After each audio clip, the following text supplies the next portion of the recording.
बेगम ने आईना में लिपस्टिक ठीक करते हुए कहा, माँ जी आप अपना खाना बना लेना, मुझे और इन्हें आज एक पार्टी में जाना है। बूढ़ी माँ ने कहा, बेटी मुझे गैस वाला चूल्हा चलाना नहीं आता। तो बेटे ने कहा, माँ पास वाले दरबार में आज लंगर है, तुम वहाँ चली जाओ ना, खाना बनाने की कोई नौबत ही नहीं आएगी। माँ चुपचाप अपने चप्पल पहनकर दरबार की तरफ हो चली। ये सारा वाकया उनका 10 साल का बेटा सुन रहा था।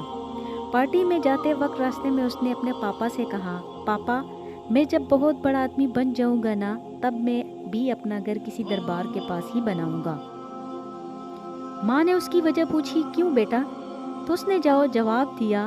उसे सुनकर उसकी माँ और बाप का सर शर्म से नीचे झुक गया। जो अपनी माँ को दरबार में छोड़ आए थे, उसने कहा, क्योंकि माँ जब मुझे भी किसी दिन ऐसी ही किसी पार्टी में जाना होगा, तब तो तुम भी तो किसी दरबार में लंगर में खाना खाने जाओगी ना, और मैं नहीं चाहता कि तुम कहीं दूर किसी दरबार में जाना पड़े।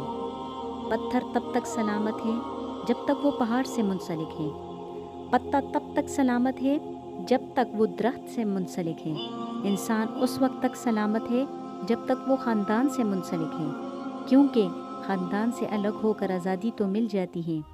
एक कब्र पर लिखा था, किसको क्या इल्ज़ाम दूं।